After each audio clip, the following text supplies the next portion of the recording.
it is the sole responsibility of opposition to keep checks and balances on the government. That which the government is not doing right, it is the work of the opposition to provide and offer solution, to talk about it so that it is in the public domain. And the only mistake the opposition did was to fight for the cost of living. And we know the cost of living is that amount of money that an average Kenyan just needs to buy basic needs, to pay for rent, to buy food, to buy clothing, to afford education, and to afford healthcare. And that is too high. So as opposition, if dialogue fails, and the way it has failed, then the most appropriate avenue to follow always is the streets, which is enshrined in the Constitution of Kenya. It is an inherent right of every Kenyan to picket peaceably as entrenched in our Constitution. Yes. And let's talk about the street protest. They were very violent. How do you describe it? I can't say that the protests were violent. Why?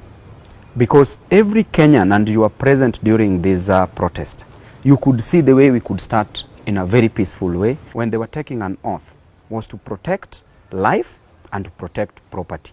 This government seems more interested in protection of property more than protection of life. Those property shall be enjoyed by the lives, not enjoyed by any other thing, but they are being protected for the lives. Therefore, protection of life is the fundamental right of the government instead of taking life. Look at, for example, the expressway, where the flower pots were more important than the lives that were being lost. You cannot kill citizens that you're supposed to take care of in the name of protecting a flower pot.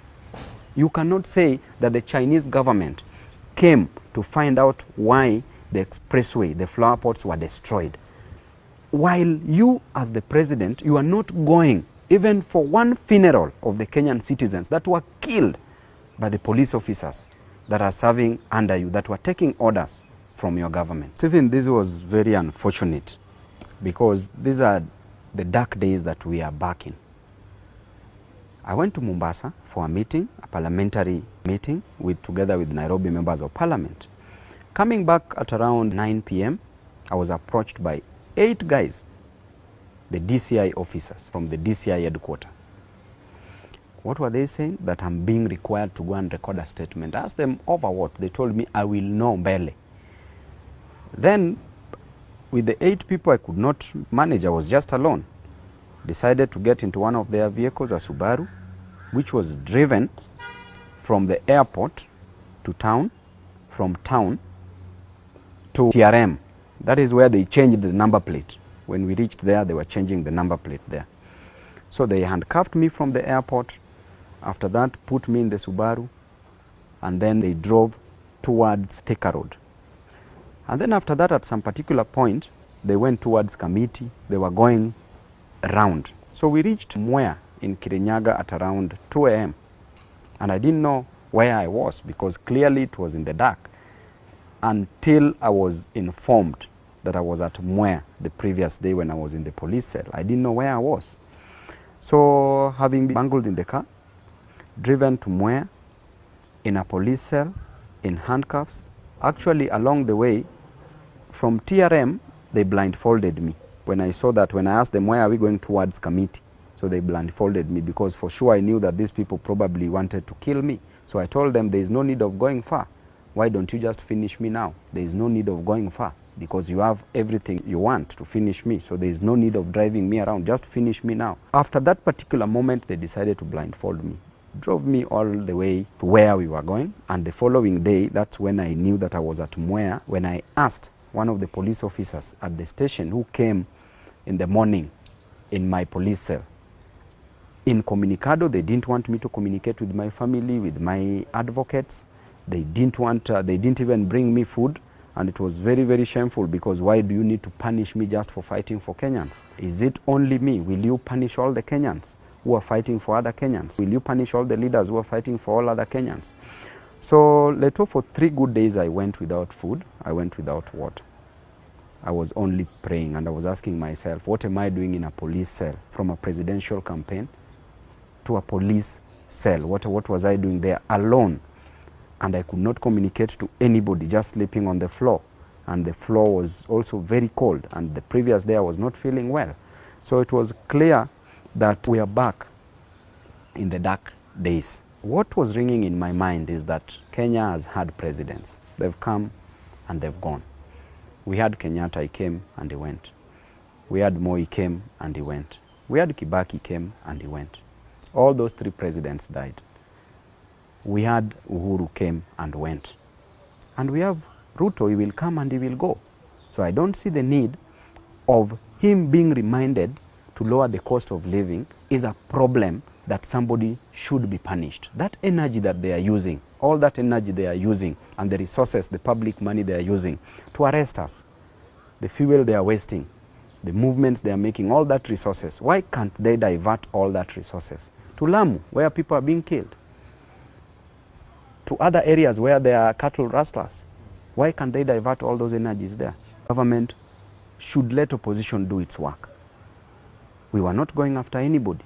We are just fighting for the cost of living to be lowered, of which if they just lowered the cost of living, there would be not protest, and they were using too much force on us. Why would you arrest a member of parliament at night, take him to an unknown destination, while you can summon this member of parliament because you know he is not a flight risk? I would not leave the country. I have a constitutional mandate to perform, a constitutional role to perform on my people, the people of Embakasi East constituency. Why wouldn't they just call me, summon me, if they needed anything from me to put to make things clear, to clarify on any other matter? So the idea of arresting leaders will not help, because leaders have been arrested before, but people fought. Along the way, some people die, but those who are alive will still fight. Along the way, some people cow, but those who are remaining will still fight. So it doesn't matter the strategies they use, the intimidation tactics they use, it doesn't matter. I remember in 2007, Ruto himself was in the same situation we are in now. He was in opposition. He was fighting for the rights of the downtrodden. He was demonstrating because it is something that he believed that was a right for the Kenyan citizens. What is he doing now? He's using the same tactics that the former governments were using that failed. So he's literally planning to fail. Nothing has been addressed.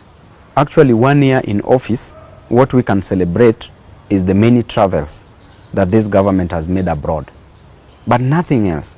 The other day I was seeing you were airing Ruto's government in 1 year. 1 year in office. But I'm so saddened because look at the health sector. The health sector itself is sick. Health is sick. Why is health sick?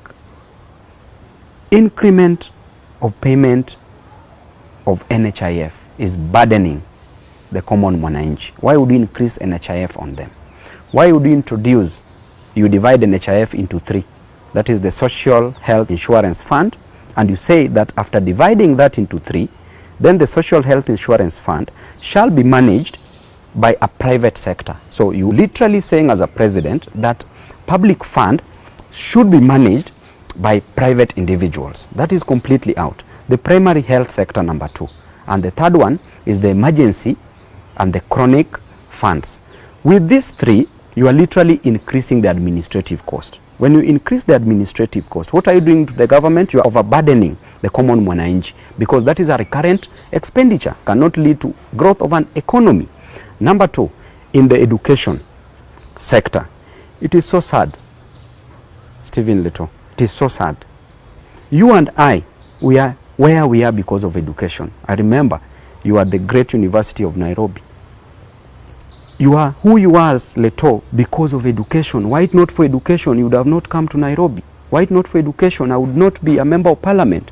Why not for education? Even Ruto himself, who was a beneficiary of boom, would not be where he is today. Rigathi would not be where he is today. And I can tell you for sure that during Moi's time, there used to be boom, where they were getting free funding for university. All the students who qualified for university were being admitted at 100%. They were getting boom, they were getting loans. During Kibaki's time, there was introduction of the HELB the Higher Education Loans Board, where people were getting help, and there was also bursaries, and there was also extra loans in addition to that. During Uhuru's time, help was maintained. During these three regimes, there was 100% transition. Students were moving from high school in tunes of hundreds of thousands, joining university to pursue education. During Ruto's time is the only time where students are not joining university. There is no difference between a student who scored an A with a student who scored an E, because the student who scored an A cannot proceed because they cannot afford university fees. During Ruto's time is the only period where hundreds of thousands of students cannot join university. We are killing the education sector in this country, and we know the role of education in the economic growth of a nation by provision of skilled laborers. And in any place you go to in agriculture, there are skilled laborers. In health, there are skilled laborers. In the industries, there are skilled laborers. In every other place, there are skilled laborers. You are expecting, Leto, where you come from in Narok, where I come from in Kisumu, Nyalenda, you expect a parent who is selling vegetables, the mama mboga, the boda rider, the person who wakes up in the morning to go from Jengu. You expect that person, Leto, to part with 300,000 per year to pay for a social science course, the minimum cost. For 4 years, that person should part with 1.2 million Kenya shillings. You expect a mama mboga who makes a profit of 50 shillings per day, or even 100 shillings only. In a month, that is only 3,000 Kenya shillings. In a whole year, 3,000 by 12 is 36,000 Kenya shillings. So 36,000 Kenya shillings as a profit. Where will you get 1.2 million to pay for 4 years? Stephen Leto, this is quite unfortunate. We are killing the education in this nation, an education that has made Ruto who he is, education that has made Rigathi who he is, education that has made Stephen Leto and Babu Owino who they are. So I can say that we've destroyed completely education in this country. Then we go to agriculture. Today, if you go to the universities, you will find the students are not in a position to join. We are told that there are only 45,000 students who will benefit, who will be given scholarship. And of these 45,000 students, Leto, there is no money for accommodation. How will they get it? While HELB used to provide for that. They used to get money from HELB.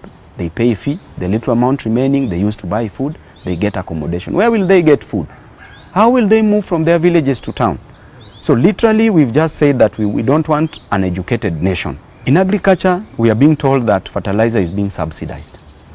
My brother, as you subsidize fertilizer and you increase the tax on fuel, if you increase the tax on fuel, anything that is capable of being transported, the value will increase. So therefore, even the cost of transporting fertilizer from one destination to the other, the value increases. And if the value increases, that farmer will ensure that that cost, the farmer will get it back from the farm produce. So which means that there's nothing, you are doing a zero work. So by the end of the day, you will increase the fuel cost, you increase the cost of transport, and you lie to Kenyans that you're subsidizing the cost of fertilizer. But by the end of the day, the farm produce, that flour, that maize cost, will still be high. So you are not solving the cost of living. So by the end of the day, I'm a disappointed man on Ruto, a person who is educated, who is a doctor, who is advanced his education, who does not value the importance of education, having known that it is education that has brought him where he is. A person who was a minister for agriculture, having known the worth and the importance of agriculture, who works in a farm to take photos with maize that is not ripe for harvest and telling us that this is the direction. Yes, farming is the direction, but why destroy that farming if we know that the cost of those food that is being produced will not go down?